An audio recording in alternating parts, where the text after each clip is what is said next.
Салам достор. Бул Азия кубогунда биздин курама азырынча 2 оюнда тең өздөрүн жакшы көрсөтө алышкан жок. Бирок артка 2019-жылга кайтып барсак, ал жылы биздин тайпада Кытай, Түштүк Корея жана Филиппин өлкөлөрү бар эле. Биз ошол жылы Кытай менен Түштүк Кореяга биринчи 2 оюнда утулуп, бирок акыркы Филиппин менен болгон оюнда Виталий Люкстун 3 голу менен тарыхыбызда биринчи жолу Азия кубогунун 8-1 финалына чыккан элек. Эми азыр ошол эле окуя кайталанып отурат. Азия кубогунун форматы боюнча 8-1 финалга бир тайпадан биринчи жана экинчи орунду ээлеген командалар чыгат. Жана 6 тайпанын ичинен 3 орунду ээлеген 4 команда чыгат. Кимиси көбүрөөк упай топтосо.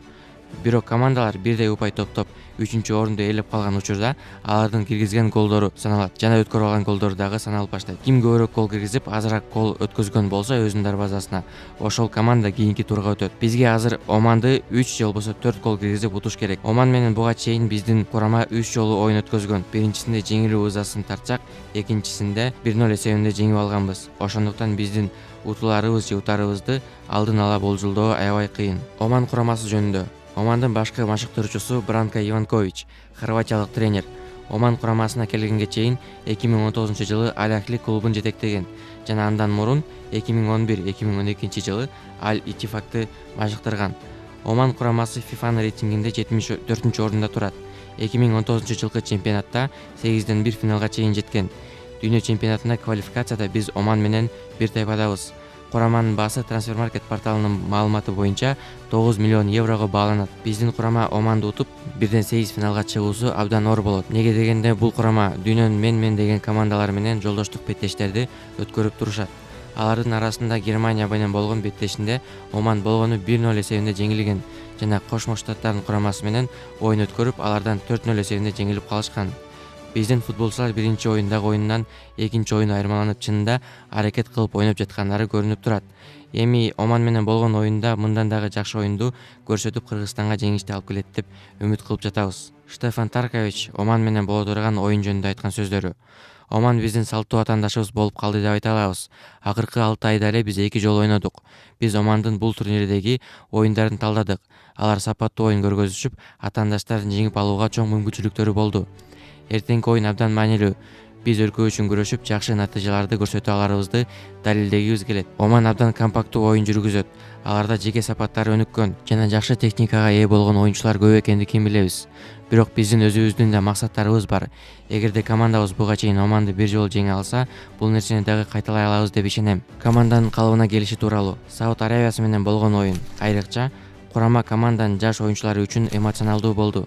Бул Азиянын негизги турнири жана балким чоң жоопкерчиликти сезип, кээ бир оюнчулар эмоционалдык жактан чыңалып турушту. Команданын атмосферасын башкаруу кыйын. Биз ар дайым курамада жакшы атмосфераны камсыздоого жана бул үчүн ар бир оюнчу менен иштөөгө аракет кылабыз. Бирок ошол эле учурда ар бир оюнчуда эмоцияларын башкарууну, оюндун ар кандай учурларында салкын кандуулукту сактоону үйрөнүшү керек. Команданын плей-офф баскычына чыгуу мүмкүнчүлүгү тууралуу. Азыр биздин команданын турнирдин кийинки баскычына чыгышы тилекке каршы биздин гана көз каранды эмес.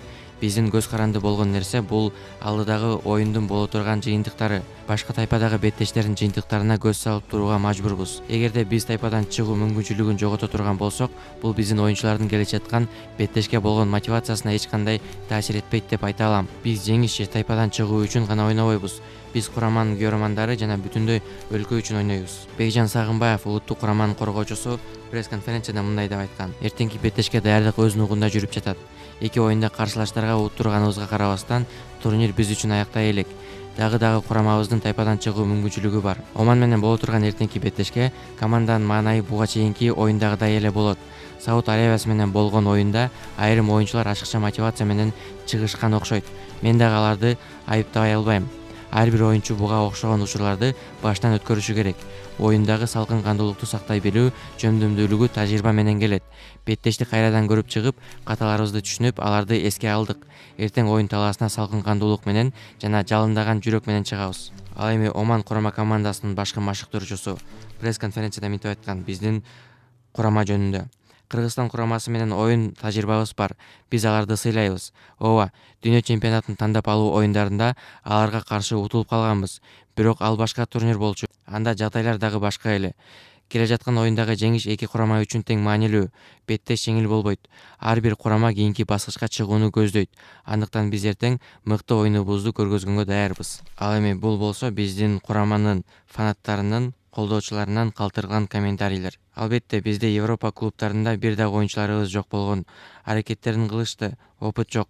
Болсо ушундай эле оюн болот да туугандар. Тренерибизде айып жокко. Ал дагы болгон оюнчуларды койду. Бир жыл боло элек тренердин келгенине. Көрөсүңөр, жакшы деңгээлге алып чыгат деп жакшы ниет кылайлы. Ниет кылышты билбесек жөн отурайлы. Ар нерсени дөдүрөбөй. Командалык оюндун табигаты ушундай. Бирөө утат, бирөө жеңилет. Бирок кайра жеңиле берген да жарабайт. Акыркы шансыбыз бар. Бул шансты футболчуларыбыз өз пайдасына колдонот деп ишенем. Биздин команда эң сонун ойноп, жогорку деңгээлдеги чеберчиликти көрсөтө алды. Бул жерде тренерди күнөөлөгөн туура эмес. Ал командага эми гана келип отурат. Ага мүмкүнчүлүк бериш керек. Кудай кааласа, бардыгын секин жакшы боло баштайт. Командага ийгилик каалайм. Кийинки оюнда жеңиш бизде болот.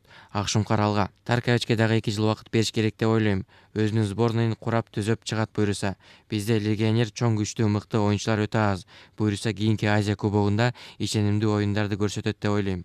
Сужа эркек чалып барды оюнду. Айыпты башка бирөөлөргө шылтай бербей, өзүңөр оңолгула. Кичине болсо дагы жакшы жака. Биздин команда жакшыбы, жаманбы, ал биздин балдар жана биздин команда. Алар 1000 жолу жеңилсе да колдоп кубаттоого дайынмын жана даярмын.